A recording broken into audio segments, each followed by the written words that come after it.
So what we are going to do today is we are going to do this fiscal development part and the budgetary part. Now I expect you to see the 3 videos that have been posted on YouTube, which are related to the budget formulation process. So उसमें मैंने बताया हुआ है budget का formulation का process in the parliament. ठीक है, pre parliament थोड़ा सा हम डिस्कस करेंगे, बट इन दी पार्लियामेंट जो होता है किस तरीके से पहले फर्स्ट रीडिंग होती है जब इंट्रोड्यूस होता है बजट 1 फरवरी को. Then the next what is the next step and what is the next step in this particular exercise. Then for demand for grants में कैसे बदल जाता है, फिर उसके बाद अप्रोप्रिएशन बिल कैसे पास होता है, और finally your this thing your finance bill pass होता है. So this part is how the budget is passed within the parliament. This is extremely important for you, and you can watch that on the video. And the other thing that you should be very clear with is your revenue side of the budget, the capital side of the budget. हम बहुत briefly जल्दी देखेंगे, but you need to go through those videos for an elaborate explanation. And then for the numerical aspect, go through this document budget on glance, and इसके अंदर how do you calculate fiscal deficit, revenue deficit, effective capital expenditure, effective revenue deficit, and primary deficit, including their definitions. This is again available on YouTube. I have a video just short after the budget this year. So you can see that. Now coming to this particular document, a lot of you had messaged me regarding this particular document, and some of you are not being able to, I'm not able to add you to the group just because of the fact that there is an overwhelming response to that particular group. I have to save your numbers and then add you. Then coming to your other part, GST, जो हम cover करने की कोशिश करेंगे आज. We will try to cover these 2 aspects of GST as well. And then there was one confusion that is there in your syllabus. The link that is provided here unfortunately opens up a kind of file which perhaps is not constituent with this particular document. तो इसमें एक मेरा पुराना video है. I will just update its thumbnail as well for you to easily identify it, and you can watch that. इसमें basically आपको trends पता होने चाहिए फिजिकल डेफिसिट के क्या हैं, फिजिकल डेफिसिट रन करने के मेथड्स पता होने चाहिए. What are the methods and what are the trends, overall trends of physical deficit. तो हर मेथड के साथ में उसका एक प्रॉब्लम एसोसिएटेड है. You should know that. And this we have already done. This we will do tomorrow. We will cover this tomorrow, and I had covered these two. This I am expecting you to read up by yourself. I think मेरी एक video शायद से इसके ऊपर available है, if I'm not very sure. And we will cover some aspect of monetary management tomorrow. इसका हमने कल वो पढ़ लिया था, numerical पढ़ लिया था. Now let's talk about the budget. So I'll send you this particular document. Now इस particular document में what I have done is that I have attached a couple of pages again, which is from the Center for Budgeting का ही ये document है, but this is not per se in your course, but again ये बहुत अच्छे से summarize करता है आपको कि what is your capital receipts, what is your revenue receipts, ये पूरा अच्छे से उसको summarize करता है. So you can go through this, what is capital expenditure, what is revenue expenditure, and what all are your state specific schemes, central specific schemes, and centrally sponsored schemes. Then fiscal deficit, revenue deficit, what is your, again another thing that you should remember clearly is what are your budget estimates, what is actuals, and what are your revised estimates. These are important terms that you should know as a CEI student. Okay, so you should read through all of these documents. Let me just quickly go through this particular document again. Now अगर आप budgetary terms को देखना चाहते हो तो हमारे पास budget के अंदर first of all you have these 3 accounts. One is your consolidated fund of India, जो main budget का account होता है. The other is your contingency fund of India, जो emergency account होता है और जो president के हाथ में होता है, उसमें 500 करोड़ रुपया पड़ा होता है. And third is your public accounts of India, जो executive के हाथ में होता है और ये इसमें गवर्नमेंट एज अ बैंकर काम कर रही होती है. So you need to understand these three things. But जब हम बजट के बारे में बात करते हैं, not a single rupee can be spent by the government of India or by the finance ministry without the approval of the parliament, and not a single rupee can be deposited with the government without the approval of the parliament. तो parliament का complete control होता है consolidated fund of India के ऊपर. अब जब हम budget के बारे में बात कर रहे होते हैं तो हम कंसोलिडेटेड फंड ऑफ इंडिया के बारे में बात कर रहे होते हैं हमेशा. नाउ इन दिस आपका जो एक्सपेंडिचर्स हैं वो आपका जो बजट है आपको उसको दो पार्ट्स में डिवाइड कर सकते हो, an expenditure side of the budget and the receipt side of the budget, और you can divide the budget into another two aspects. One is called as your revenue side and the other is called as your capital side. Now अगर if you talk about government receipts, तो government receipts you can further divide into capital receipts and revenue receipts. I will share that with your with the coordination group as well. And अब ये जो capital receipts हैं ये क्या होती हैं, ये non recurring in nature होती हैं. ठीक है, सबसे important चीज़ जो है वो ये है कि ये non recurring है, और revenue receipts जो होती हैं वो recurring होती हैं, वो बार बार हो रही होती हैं. For example, my salary which the Ministry of Education gives to me or Gargi College is giving to me is a recurring receipt of income that I am getting. Or when I say that I am placing a wager on a bet, और या फिर मैं stock market के अंदर पैसा लगाता हूँ और उस कई साल बाद उसके शेयर्स बेच देता हूँ, तो वो एक कैपिटल रिसीट है. या फिर मैं अपना घर जो है वो बेच रहा हूँ, तो वो एक कैपिटल रिसीट है. या मैं अपना लैपटॉप बेच रहा हूँ तो वो एक कैपिटल रिसीट है, क्योंकि वो रेकरिंग नेचर की नहीं है. ठीक है, वो वन टाइम मुझे मिलेगा. So that kind of receipt that leads to a reduction in asset और an increase in government liability. अब रिडक्शन इन एसेट क्या है, अगर मैं अपना घर बेच रहा हूँ, अगर मैं अपना घर बेच देता हूँ तो मेरा एसेट कम हो गया. या फिर अगर मैं बोरो भी कर लेता हूँ तो भी मुझे वन टाइम पैसा मिलेगा. तो बोरो करने से भी मुझे वन टाइम पैसा मिलेगा, तो उसकी वजह से लाइबिलिटी क्रिएट होगी. So that kind of receipt which either leads to a reduction in asset और increase in liability. Reduction in asset in case of government will be something like disinvestment, जैसे government ने Air India बेच दिया. और increase in liability will be something like fiscal deficit, कि government ने borrow कर लिया. Similarly on a similar scale you have revenue receipts.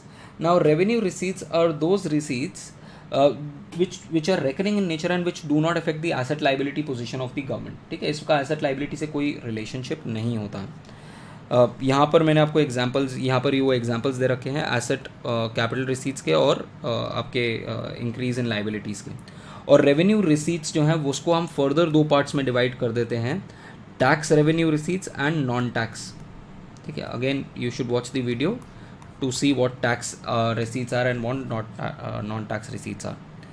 Then government का जो एक्सपेंडिचर है उसको हम अगेन जब आप ये वाला डॉक्यूमेंट पढ़ोगे तो आपको मेजर डॉक्यूमेंट में मिलेगा प्लान और नॉन प्लान. अब ये प्रॉब्लम ये है कि प्लान और नॉन प्लान जो है पूरा ख़त्म हो गया है 2015 के बाद, तो ये एग्जिस्टेंस में नहीं है. अब हम कैपिटल एक्सपेंडिचर बताते हैं और रेवेन्यू एक्सपेंडिचर बताते हैं. कैपिटल एक्सपेंडिचर वो which leads to an increase in asset of the government और reduction in liabilities of the government.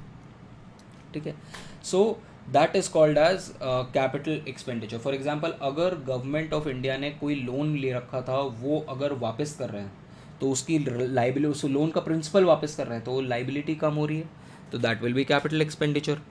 या फिर गवर्नमेंट ऑफ इंडिया कोई नया हॉस्पिटल बना रहा है, कॉलेज बना रहा है, रोड बना रहा है, इंफ्रास्ट्रक्चर कोई प्रोजेक्ट, पोर्ट्स बना रहे हैं, तो that is creating a new asset. सो इसको हम कई बार कैपेक्स भी बोलते हैं. This is also called as capex. ये बहुत इंपॉर्टेंट होता है इन एन इकोनॉमी. जितना ज़्यादा आप कैपेक्स करोगे उतना ज़्यादा आपका पोटेंशियल ग्रोथ बढ़ेगा. एंड पिछले 2 सालों से गवर्नमेंट का काफ़ी ज़्यादा एम्फेसिस जो है वो कैपेक्स इंक्रीज़ करने के ऊपर है. Then any expenditure which does not lead to any asset liability position is basically your revenue expenditure. And again you can say that these are non recurring in nature and these are recurring in nature. Actually में इसको divide करने का एक और तरीका होता है which I teach in usually UPSC classes में मैं बताता हूँ. इसको एक और तरीका होता है कि कमिटेड एक्सपेंडिचर्स भी बोलते हैं कई बार इनको, committed and non committed expenditure. कई बार इस तरीके से भी हम लिख सकते हैं. Committed and non committed expenditures किस तरीके से, फॉर एग्जांपल कुछ एक्सपेंडिचर्स होते हैं जो जिनसे आप बिल्कुल हाथ नहीं अपना पीछा नहीं छुड़वा सकते. For example government of India चाहे भी मुझे मेरी सैलरी से सैलरी कम मतलब कम कर सकती है इन case of financial emergency under article 360 of the constitution, but वो एक एक्सेप्शनल केस है. बट सैलरी हो गया, पेंशन हो गया, डिफेंस का रेवेन्यू एक्सपेंडिचर हो गया, ठीक है, these are kind of committed expenditures which the government does. ठीक है. उसके अलावा सब्सिडीज़ भी कई बार अनाउंस पहले ही आप कर देते हो तो वो एक तरीके का कमिटेड एक्सपेंडिचर कई बार बन जाता है. ठीक है. देन अब यहाँ पर और भी एक्सपेंडिचर्स आ जाते हैं. For example your subsidies on food, fuel, all of these expenditures are again revenue expenditures, recurring हर साल आपको करना है. Then classification of government expenditure is also on the basis of three another ways. This is going to be very useful for those who are going to prepare for competitive examinations, क्योंकि ये बहुत ज़्यादा एक confusion का source रहता है students के लिए कि ये क्या है. बट मैंने आपको कल बताया था there is something called as centrally sponsored scheme. याद है? किसी को याद है सेंट्रली स्पॉन्सर्ड की स्कीम क्या होती है? सेंट्रल गवर्नमेंट स्टेट लिस्ट के ऊपर स्कीम बना देती है तो उसको हम सेंट्रली स्पॉन्सर्ड स्कीम बोलते हैं. ये देखो, ये वो स्कीम्स हैं जो स्टेट ने अपनी ही लिस्ट पे बनाई हैं. ठीक है. तो फॉर एग्जांपल कोई पर्टिकुलर स्टेट जैसे आंध्र प्रदेश की, एक तेलंगाना की एक बहुत ही बढ़िया स्कीम है, रायतू बंधु स्कीम है, बहुत फेमस स्कीम है ये. ठीक है. Now I will explain that. Now, this Raitu Bandhu scheme is one in which Telangana government gives capital amount or money to the farmers for investment in their farms. This is a very famous scheme that is run by Telangana government. Now, this is a state specific scheme because the government of Telangana has enacted this scheme on agriculture, and agriculture is a state subject. So this will be a state specific scheme. If you see today's Times of India, उसमें first page पे you will notice that there is a huge ad of government of Rajasthan which says that we are offering 10 lakh rupees of complete medical insurance to everyone, every citizen. Now that particular scheme by Ashok Gehlot is a scheme on the state list because health comes under the state list, and again it will be a state specific scheme. However, a scheme like NREGA which is on rural employment, या फिर for example you can take the scheme of say प्रधानमंत्री फसल बीमा योजना will be a finance scheme. Take any agrarian scheme. ठीक है. Any agrarian scheme that you take up, or say National Rural Development Mission और national urban development mission. ठीक है.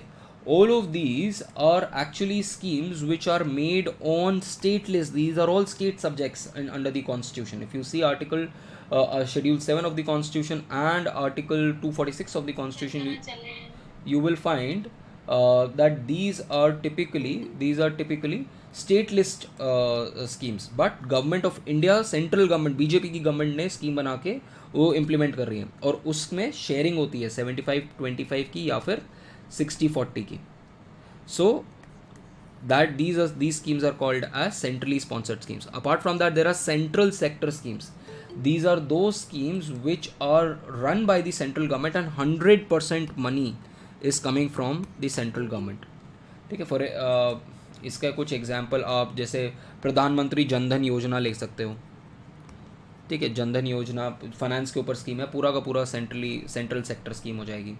तो इस तरीके से आप स्कीम्स डिवाइड करते हो. अगर आप बजट एट अ ग्लांस देखोगे तो उसके अंदर आपको डिटेल में मिल जाएगा कौन कौन सी स्कीम सेंट्रली स्पॉन्सर्ड है, कौन सी सेंट्रल सेक्टर स्कीम है. ये नहीं मिलेंगी क्योंकि वो हर स्टेट के बजट के अंदर होंगी. You will not find it in the central government budget. Fiscal deficit, again extremely important. Someone had asked this question on the group as well कि fiscal deficit की multiple definition है. Yes, fiscal deficit की multiple definitions होती हैं. One of the easiest definition of fiscal deficit is that these are the borrowings of government of India. Government of India जो borrow करता है वो आपका fiscal deficit है. If you want to technically say this, you can say that it is debt making capital receipts. Those capital receipts which are going to increase the liability of the government. is basically borrowings of the government of India is basically fiscal deficit. Or you can say my fiscal deficit is revenue receipt plus capital receipt, is revenue expenditure plus capital expenditure. तो ये आपका क्या हो गया, ये आपका हो गया total expenditure minus revenue receipts minus non-debt making capital receipts, which essentially translates into debt making capital receipts. इस पूरे का सम जो है वो debt making capital receipts या borrowings of government of India ही है. So this जो भी गवर्नमेंट बोरो कर रहा है एक पर्टिकुलर फाइनेंशियल ईयर में वो आपका फिस्कल डेफिसिट है. एंड नाउ रिमेंबर फिस्कल, ये जो जब आप बोरो करते हो you might be borrowing to pay off the interest on what you had borrowed in the previous years. So if you have borrowed some money in the previous few years, you have to pay interest on that. Now it might be the case that you are borrowing for paying you're freshly borrowing, you are making some borrowings this particular year just to pay off the interest of previous years. So if you remove interest payments from fiscal deficit, you get primary deficit. Again, an important concept. And revenue deficit is nothing but your revenue expenditures minus your revenue receipts. Again, you should be very comfortable with these terms with the given video. Then what are budget estimates, what are revised estimates? Again, these are given in the videos. Tax revenue, direct taxes, all of this is given. You can easily read it through. Now I will directly now you can also go through the documents instead of going through chapter number 6 of the let's understand the budget. You can just go through this one page which will help you understand that what all are the different kinds of documents that are there in the budget. So ये आपके तीन तरीके के document, एक summary document होता है, you have expenditure documents and receipt documents, and you have FRBM documents. Now another thing that we will just cover is the cycle of budget. Now why have I included this particular document is majorly because of this particular cycle that I wanted to show you. Now what is this cycle? Why is this cycle important? This cycle is important because of the fact that यहाँ पर जो आपका ये जो document आपके readings के अंदर, ये वाला डॉक्यूमेंट है, ये जो डॉक्यूमेंट आपकी रीडिंग्स के अंदर है, इसमें प्रॉब्लम क्या है, इसके अंदर हर जगह पे आपके पुराने वाला वो बता रखा है, पुराने वाला तरीका बता रखा है कि किस तरीके से आपका प्लान नॉन प्लान होता था, उसमें आप प्लानिंग कमीशन क्या करता था. अब क्योंकि प्लानिंग कमीशन का रोल सारा खत्म हो गया, this is how you should understand the budget. Now how does the budget cycle looks like? Now the budget cycle looks like it starts in the month of, for example, if I talk about budget 2023-24, मैं next year के budget के बारे में बात कर रहा हूँ. इस साल जो बजट आया था वो 2022-23 आया था. अब मैं नेक्स्ट ईयर के बजट के बारे में बात कर रहा हूँ जो प्रेजेंट होगा 1 फरवरी 2023 को. उसकी जो डिस्कशंस हैं वो इस साल शुरू हो जाएंगी. These discussions will start in August and September of 2022. ऐसा तो है नहीं कि फर्स्ट कहते हैं फरवरी को बजट बनना है तो उससे 10 दिन पहले वो प्लानिंग शुरू होगी. So this process starts in August and September of 2022 in which each particular ministry shares the budget estimates with the budget division. तो हर मिनिस्ट्री क्या करेगी, हर ministry will start formulating the expenditure कि this is how much expenditure we expect in this particular financial year. And then all of these pre-budget meetings happen between the secretaries, which is the highest position of all ministries, and then the financial advisors of the government. तो इन सब के बीच में ministry of finance के साथ में काफ़ी meetings होंगी. And all of this is there, all these pre budget meetings take place in October till November. So this is how your first this thing is there. Then उसके बाद by the time of 15th of January 2023, Danish, your mic is on. So by the time of 15th of January, the Ministry of Finance basically puts up ceilings on all these schemes that जो ministry again ये ministries जो हैं क्या कर रही होती हैं, ministries multiple schemes चला रही होती हैं. For example ministry of finance कुछ स्कीम चला रही है, रूरल डेवलपमेंट चला रही है, एग्रीकल्चरल डिपार्टमेंट चला रहा है, तो इनके ऊपर फाइनल सीलिंग्स लग जाएंगी कि this is the amount that you can spend, and then finance minister जो है ही और she will hold a lot of meetings with the stakeholders. For example FICCI के साथ मीटिंग होगी उनकी, CII के साथ होगी, ठीक है. Then you have meetings with say farmers union के साथ में, तो उन सब के साथ में मीटिंग होगी.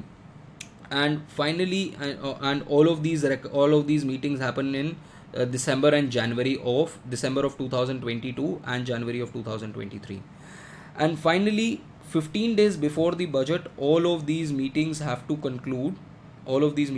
conclude and council of ministers को इसको अप्रूव करना होगा, ठीक है. और प्राइम मिनिस्टर के साथ बात होगी, finance minister and prime minister along with the cabinet will finalize all these details in secrecy, and all of this will be done.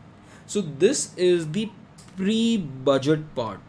This is the formulation part of the budget. जब budget present होने से पहले क्या हो रहा है, उसके बाद क्या होगा, उसके बाद आपका नेक्स्ट स्टेप आएगा where the budget is basically enacted.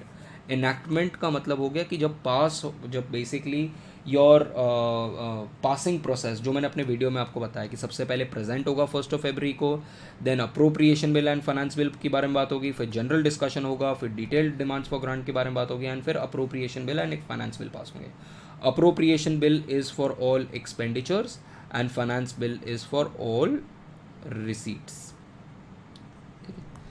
So once this happens तो आपका इनैक्ट हो गया बजट, और ये इनैक्टमेंट जो है यूजली 31 मार्च 2023 से पहले हो जाना चाहिए, क्योंकि 1 अप्रैल 2023 को तो नया फाइनेंशियल ईयर शुरू हो जाएगा. देन उसके बाद आएगा आपका इम्प्लीमेंटेशन, जब आपका 1 अप्रैल 2023 से लेके 31 मार्च 2024 तक ये बजट ऑपरेट करेगा. And lastly will be the audit part. ये पार्ट मत भूल जाना. उसके बाद ऑडिट का पोर्शन भी आता है, जिसके अंदर आपके पास बहुत सारी कमिटीज़ होती हैं. पब्लिक अकाउंट कमेटी होती है, कैग होता है, एक्सपेंडिचर कमेटी होती है पार्लियामेंट की. तो ये सारी कमिटीज़ जो हैं वो बैठ के स्क्रूटनाइज करती हैं आपके एक्सपेंडिचर्स, ठीक है, ऑडिट करती हैं आपके एक्सपेंडिचर्स. स्पेशली इसमें सबसे इम्पॉर्टेंट है आपकी auditor controller general and the public account committee. ये दो कमिटीज़ बहुत ज़्यादा इंपॉर्टेंट हैं, जो बेसिकली आपका सारे के सारे एक्सपेंडिचर्स को देखेगी कि आपने एक्सपेंडिचर ठीक तरीके से किया हुआ है, अप्रोप्रिएटली किया हुआ है, या फिर कोई एक्सेस एक्सपेंडिचर किया हुआ है. So this is the process of the budget in overall 4 cycles. आपकी रीडिंग के अंदर जो है, अब let's go through your reading. Annual financial statement क्या है, ये आपका यहाँ पर मेंशन्ड है. ये मैंने आपको उसके अंदर बताया हुआ है वीडियो के अंदर. ये मैंने आपको अभी तीनों चीज़ें बताई हैं. What is consolidated fund of India, contingency and public account. This is something जो मैंने अभी आपको बताया कि कंसोलिडेटेड फंड जो है वो आपका मेन अकाउंट होगा बजट का, और फिर government acts as a banker, and this is only for unforeseen expenditures. This is further divided into revenue budget and capital budget, and you can also divide it into receipts and expenditures. Receipts and expenditures में भी कर सकते हो divide. ये plan and non plan आपको नहीं करना है, डोंट वरी अबाउट इट. ये आपको नहीं करना है, ये हमारे सिलेबस में नहीं है. देन रेवेन्यू बजट क्या होता है, ये मैंने आपको एक्सप्लेन कर दिया. टैक्सेशन क्या है, this is explained. Revenue side of the budget extremely important. What is tax revenue, what is non-tax revenue, उसमें आइटम्स क्या आती हैं, प्लान एक्सपेंडिचर. ये अच्छा, अब यहाँ पर रेवेन्यू एक्सपेंडिचर्स में आपको ये नहीं करना है. This is now how you do it. ये आपके प्लान एंड नॉन प्लान ख़त्म हो गए हैं. अब ये सारी आइटम्स जो हैं वो एक साथ ही आती है रेवेन्यू एक्सपेंडिचर की, ठीक है. ये सारी आइटम एक साथ ही आती हैं. Then capital expenditure, I have just explain you. Capital expenditure again ये प्लान एंड नॉन प्लान खत्म हो गया गाइस. डोंट गेट कंफ्यूज कि ये प्लान नॉन प्लान क्या है. ये अब खत्म हो चुका है. जो मैंने अभी आपको एक्सप्लेन किया, that is how you do it. और if you not understood, watch the video. Then another thing is, हमने ये देख लिया revenue and capital. There is another thing called voted expenditure and charge expenditure. Now what is voted expenditure. Voted वो expenditure है जिस भी expenditure के ऊपर पार्लियामेंट में डिस्कशन होता है और वोटिंग होती है, ठीक है. In the video I have explain that हर मिनिस्ट्री जो है, जो भी पैसा मांग रही है, उसको बोलते हैं डिमांड फॉर ग्रांट, DFG बोलते हैं, ठीक है. For example ministry of rural development NREGA के लिए पैसा मांग रही है, तो that will be one demand for grant by ministry of rural development, ठीक है. अब ये जो मिनिस्ट्री ने पैसा मांगा, this will be a so basically what I am trying to say is that each ministry comes up with a expenditure amount, that this is how much I need in the next financial year. So that expenditure which is being asked by the ministry from the parliament for the next financial year is called as a demand for grant. कितना पैसा मैं demand कर रही हूँ consolidated fund of India से, ये हर ministry देगी अपने अलग अलग डिमांड्स फॉर ग्रांट. आप वीडियो चेक करो, वीडियो के अंदर मैंने क्लियरली दिखाया हुआ है बजट के अंदर कि कैसे डिमांड फॉर ग्रांट आए हुए हैं, मैंने मिनिस्ट्री की वेबसाइट से भी दिखाया हुआ आपको. Now that demand for example NREGA is one demand for grant by Ministry of Rural Development. Now any demand for grant which is voted upon, अब इस grant के ऊपर vote होगा पार्लियामेंट के अंदर, that is called as voted expenditure. But कुछ expenditure ऐसे होते हैं पार्लियामेंट के ऊपर, जिस पार्लियामेंट जो करता है जिसके ऊपर कोई वोटिंग नहीं हो सकती. वोटिंग इसलिए नहीं हो सकती क्योंकि सपोज अगर वहाँ पर वोटिंग हो जाए तो आप उस बॉडी को इन्फ्लुएंस कर सकते हो. अगर आप सुप्रीम कोर्ट जज की सैलरी के ऊपर वोट करोगे तो आप सुप्रीम कोर्ट जज को किसी तरीके से इन्फ्लुएंस कर सकते हो. सिमिलरली यूपीएससी की चेयरमैन को अगर आप ऐसा करोगे तो आप उसको इन्फ्लुएंस कर सकते हो. इलेक्शन कमीशन के हेड को आप करोगे तो उसके ऊपर आप इन्फ्लुएंस कर सकते हो.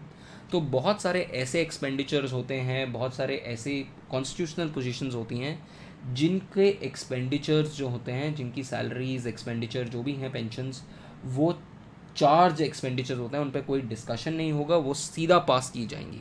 These are called as charge expenditures. ये आपके दे रखा है.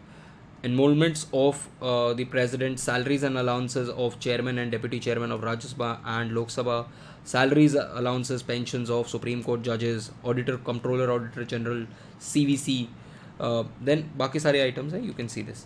And another way to see there's another way of seeing the budget which is called as the functional classification of budget, जिसमें आप सारे expenditures को बांट देते हो: general expenditure, social community expenditure, economic services and other services. Then how is budget prepared, ये मैंने आपको पूरा समझा दिया. यहाँ पर जो मार्क्ड है वो आप देख सकते हो, बट मोर और लेस जो मैंने आपको वो बताया है, प्रोसेस अभी जो बताया है वो ज़्यादा इंपॉर्टेंट है. यहाँ पर ये फाइनल, ये जो जितनी भी स्टेजेस दे रखी हैं यहाँ पर, ये सारी प्री बजट स्टेज के बारे में दे रखी है, ठीक है. तो you can just read through, क्योंकि ये वाले जो पोर्शन मैंने मार्क करे हैं वो इंपॉर्टेंट है इन द सेंस कि इस तरीके से डिस्कशन हो रहा है. एंड फाइनली बजट जो है, yes this is an important part, Prerna, that how budget. Sir, in the syllabus it was mentioned to de-emphasize this page. De-emphasize, it was mentioned de-emphasize only page number 9 to 39, not de-emphasize the entire portion. So de-emphasize वो जो particular pages दे रखे हैं, de-emphasize 37 दे रखा है, ये page de-emphasize दे रखा है क्योंकि ये प्लान एंड नॉन प्लान ख़त्म हो चुका है. इसका ये मतलब नहीं है कि आपको प्लान प्रोसेस ऑफ बजट नहीं समझना. तो प्रोसेस ऑफ बजट आपको पता होना चाहिए, स्पेशली पार्लियामेंट के अंदर जो प्रोसेस है वो तो आपको पता होना ही चाहिए. So don't get confused guys with respect to this. What I have explained and what I have marked should be sufficient enough for you to understand what is how the budget is passing in the parliament and what is the pre budgetary stage. Then you have union budget in the parliament. ये मैंने आपको उस video में बताया हुआ है. General discussion, standing committees, detail discussion, voting उसके ऊपर हो रही है, फिर उसके बाद गिलोटीन भी हो जाता है कुछ, फिर अप्रोप्रिएशन बिल पास होता है और फिर फाइनली फाइनेंस बिल पास होता है. And then you have the last stage, जिसके अंदर मैंने आपको अभी बताया कि पब्लिक अकाउंट कमेटी है, एस्टिमेट्स कमेटी है, पब्लिक अंडरटेकिंग की कमेटी है, डिपार्टमेंटल स्टैंडिंग रिलेटेड कमेटीज़ हैं. ये सारी की सारी ऑडिटिंग करती हैं. ये आफ्टर द फाइनेंशियल ईयर, जब आप फाइनेंशियल ईयर ख़त्म हो जाता है उसके बाद ये सारा काम करते हैं. इसके लिए मैंने आपको अभी बताया कि you can just watch through those documents, that should be sufficient for you. But what is extremely important is in this that you should understand these three terms. There is a video of mine which explains these. Okay, what is actuals, what is revised estimates, what are budget estimates. Rest आप ये सब छोड़ सकते हो, ये सब कुछ आप छोड़. So what I would recommend you to do what I have told you, especially enactment of budget, budget का हर पार्ट आपको क्लियर होना चाहिए, revenue side, expenditure side, receipt side में क्या क्या आता है, revenue receipts, capital receipts, expenditure side के अंदर capital receipts and revenue, sorry capital expenditures and revenue expenditures, all the deficits you should no, ठीक है. So these and enactment of the budget.